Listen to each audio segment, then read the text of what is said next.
So hello everyone, welcome to our YouTube channel. तो आज हम बात करेंगे कीमोथेरेपी चैप्टर का सबसे पहला classes of drugs, that is sulfonamides and cotrimoxazole. So let's know about the general introduction of sulfonamides. Sulfonamides are the drugs that are derived from para-aminobenzene sulfonamide. Short में समझने के लिए आप इसको ऐसे समझ सकते हैं, सल्फोनामाइड्स आर डिराइव्ड फ्रॉम सल्फानीलामाइड, मतलब कि ये सल्फानीलामाइड के डेरिवेटिव्स हैं। सल्फानीलामाइड का ये स्ट्रक्चर है आपका, जिसमें आपको एक बेंजीन रिंग मिल जाएगी। This is called sulfanilamide. Sulfanilamide आपका क्या है, ये आपका पाबा के स्ट्रक्चर से मैच करता है। ये हम आगे समझेंगे। अभी के लिए इतना समझ लेते हैं कि sulfonamides are the drugs that are derived from sulfanilamide. Second point में आता है जो सबसे इंपॉर्टेंट है इसमें, these are the first antimicrobial agent used against pyrogenic bacteria. क्या है ये? एंटी माइक्रोबियल एजेंट है आपका पहला, नॉट एंटीबायोटिक। ये हमेशा याद रखिएगा, एंटीबायोटिक आपका पेनिसिलिन है, ये आपका फर्स्ट एंटी माइक्रोबियल एजेंट है which are used against pyrogenic bacteria, for example E coli. ऐसे बैक्टीरियाज पे ये आपका यूज हुआ था सबसे पहला एंटी माइक्रोबियल। थर्ड पॉइंट आपका आता है जो इसके बारे में इंपॉर्टेंट है, वो ये है, these have low aqueous solubility, that means these are insoluble in water. When these are in acidic environment, then these are insoluble in water. फिर क्या आता है, sodium salts improve their solubility, मतलब कि ये है कि अगर एसिडिक एनवायरनमेंट रहेगा तो ये वाटर में कम सॉल्युबल होगा। अगर हम इसको बेसिक एनवायरनमेंट दे दें तो ये वाटर में कुछ सॉल्युबल होने लगेगा, मतलब उसकी सॉल्युबिलिटी इंप्रूव हो जाएगी, हम बोल सकते हैं। फिर आता है दीज आर बैक्टीरियोस्टैटिक। अगर आप क्लासिफिकेशन में देखेंगे कीमोथेरेपी के, तो ये आपको बैक्टीरियोस्टैटिक वाले पोर्शन में दिख जाएगा। अब बात करते हैं इसके मैकेनिज्म ऑफ एक्शन की।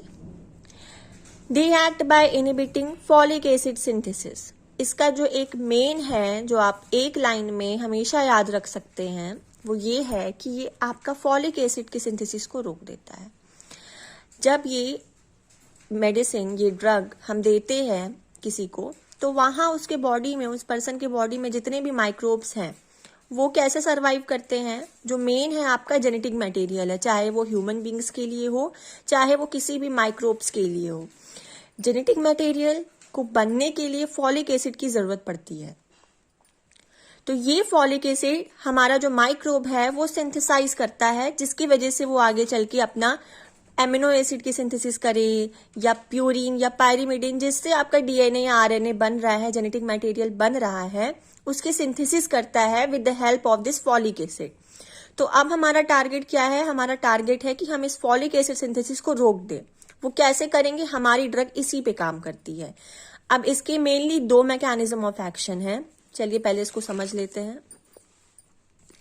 दो मैकेनिज्म ऑफ एक्शन में पहली क्या है, ये चीजें आपकी कहाँ पे हो रही है? ये चीजें आपकी माइक्रोब में हो रही है। जो भी माइक्रोब है, बैक्टीरिया है या वायरस है, उस माइक्रोब के अंदर ये फॉलिक एसिड की सिंथेसिस हो रही है। जब ये फॉलिक एसिड बन जाएगा तो हमारा वो माइक्रोब उससे बनाता है अपने जेनेटिक मटेरियल्स, जैसे कि डीएनए हो गया या आरएनए हो गया, प्यूरिन, पायरिमिडिन, ये इसी से बनाता है। और भी बहुत सी चीजों में इस फॉलिक एसिड की जरूरत पड़ती है। तो ये कैसे बनाता है? फॉलिक एसिड बनाने के लिए सबसे पहले इसकी जो जरूरत होती है वो पाबा की जरूरत होती है। पाबा का फुल फॉर्म क्या है? Para amino benzoic acid. ये पाबा का यूज करता है, प्लस ग्लूटामेट का यूज करता है, प्लस टेरिडीन का यूज करता है। इन सब का यूज करके ये बनाता है dihydrofolic acid with the help of the enzyme folate synthetase. Folate synthetase क्या है? ये आपका एक एंजाइम है जो इन तीनों चीज को कन्वर्ट कराता है डाईहाइड्रोफॉलिक एसिड में। मतलब ये क्या है? एक तरह से ये हेल्पर है, ये सहायता कर रहा है इसको इसमें कन्वर्ट होने में। एक स्टेप आगे बढ़ा, अब क्या होता है, ये डाईहाइड्रोफॉलिक एसिड आपका टेट्रा हाइड्रोफोलिक एसिड में कन्वर्ट होता है with the help of the another enzyme folate reductase. मतलब यहाँ पे क्या हो रहा है, यहाँ पे हमारी दो एंजाइम्स काम कर रही हैं। पहला है फोलेट सिंथेटेज, दूसरा है फोलेट रिडक्टेज। अब हमारा जो सल्फोनामाइड ड्रग है वो आपका सबसे पहला दो तरीके से काम करता है। सबसे पहला क्या है, ये पाबा के जैसा ही इसका स्ट्रक्चर है। सल्फोनामाइड का स्ट्रक्चर पाबा के जैसा ही है, इसीलिए इसको बोलते हैं these are the structural analogue of पाबा।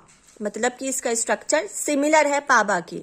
अब क्या होता है, यहाँ पे जैसे हमने देखा था ये वाला स्ट्रक्चर, ये पाबा के स्ट्रक्चर जैसा ही होता है। पाबा में यहाँ पे COOH हो जाता है। अब क्या होगा, हमने दवा दी सल्फोनामाइड में, ये जो स्ट्रक्चर है इसका पाबा से सिमिलर है।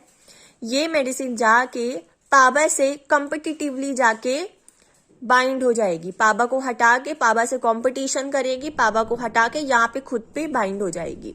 अब क्या होगा, अब तो नीचे वाले जितने प्रोसेसेस हो रहे थे अब वो नहीं हो पाएंगे, नीचे के प्रोसेसेस नहीं हो पाएंगे। तो पहला काम कैसे कर रहा है, sulfonamide are the structural analogues of PABA. ये पाबा के प्लेस पे जाके कॉम्पिटिटिवली खुद बाइंड हो जाएगा, पाबा को रिप्लेस कर देगा। अब यहाँ पे सल्फोनामाइड आ गया तो नीचे वाले प्रोसेसेस रुक जाते हैं, फॉलिक एसिड नहीं बन पाता है।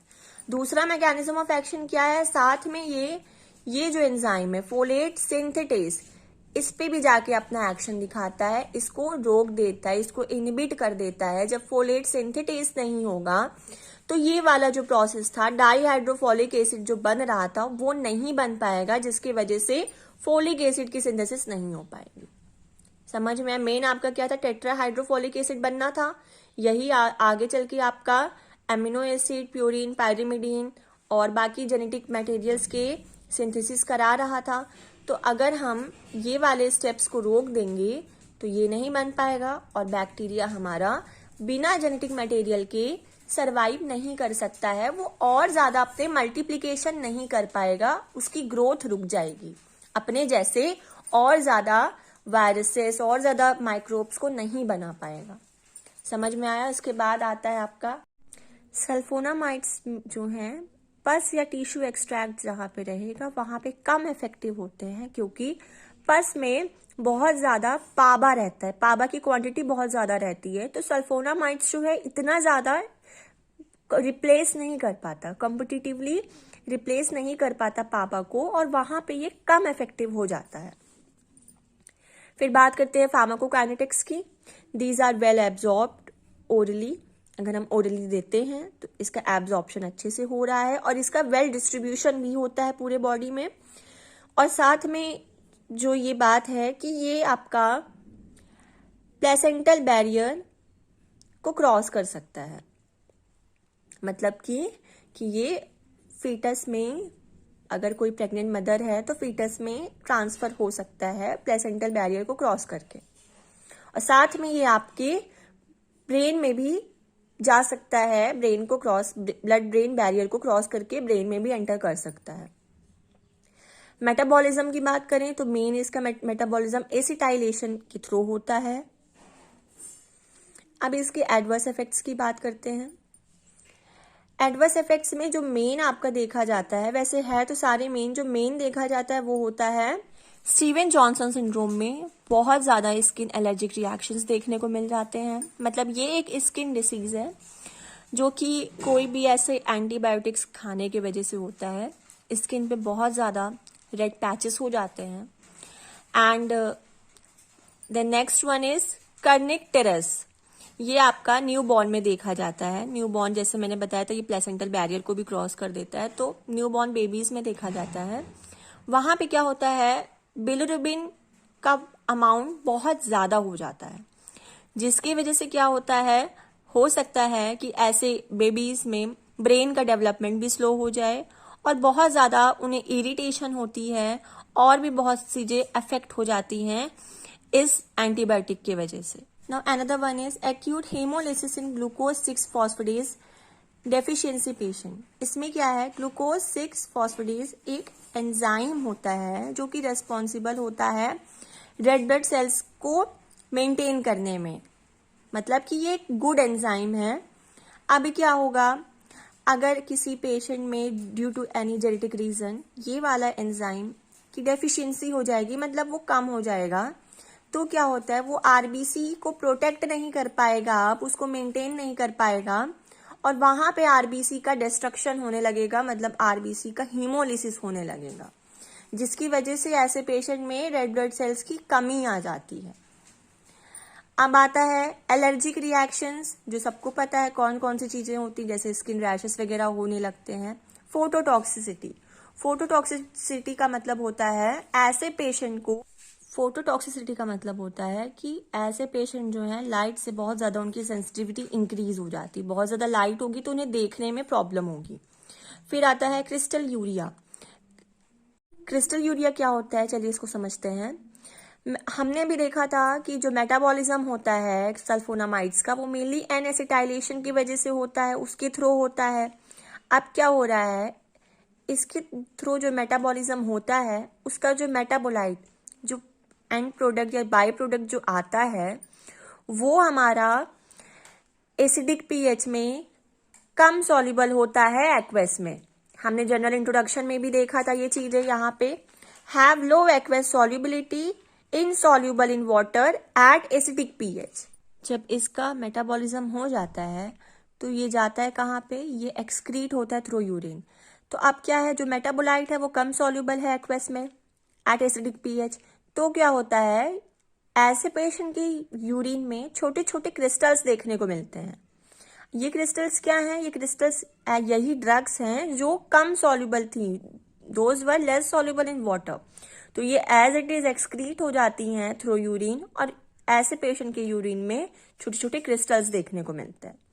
तो इसी को हम बोलते हैं रीनल टॉक्सिसिटी, मतलब कि जो किडनी है वो उसको अच्छी तरह से एक्सक्रीट नहीं कर पा रहा है, उसको अच्छी तरह से फिल्टर नहीं कर पा रहा है। और आगे चल के क्या होता है, अगर हम चाहें तो इस सिम्टम्स को ठीक कर सकते हैं by giving large amount of water, या हम कोई अल्काइलेटिंग एजेंट दे दें जैसे सोडियम बाइकार्बोनेट, जिसकी वजह से वहां का जो एनवायरमेंट था वो बेसिक हो जाए। अब बात करते हैं इसके यूज की।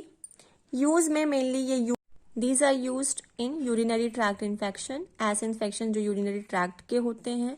कैनक्रोइड, कैनक्रोइड क्या होता है, sores on around genital areas, मतलब कि ये एक सेक्सुअली ट्रांसमिटेड डिसीज का एक सिम्टम है जिसमें घाव हो जाता है, छाले हो जाते हैं, छाले जैसे हो जाते हैं अराउंड बॉडी और अराउंड ऑन बॉडी और अराउंड जेनिटल एरियाज। फिर आता है Haemophilus influenza, meningitis and rheumatic fever. Meningitis and inflammation of the brain, तो ऐसी इन चीजों पे इसका यूज होता है। क्लासिफिकेशन की बात करें, short acting, intermediate, long acting and special purpose.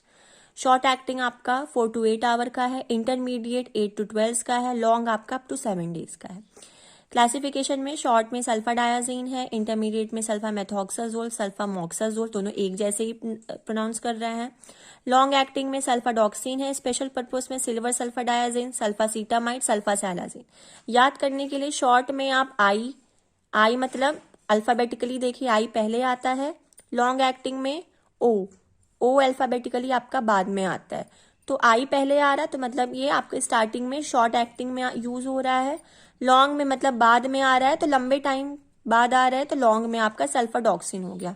सल्फाडायाजीन और सल्फाडॉक्सिन में कंफ्यूज होने का ये एक ट्रिक है ताकि आप याद कर लें कंफ्यूजन। आज के इस पोर्शन में इतना ही। नेक्स्ट पोर्शन में हम बात करते हैं इसके नेक्स्ट पार्ट की, कोट्राइमोक्साजोल की। सो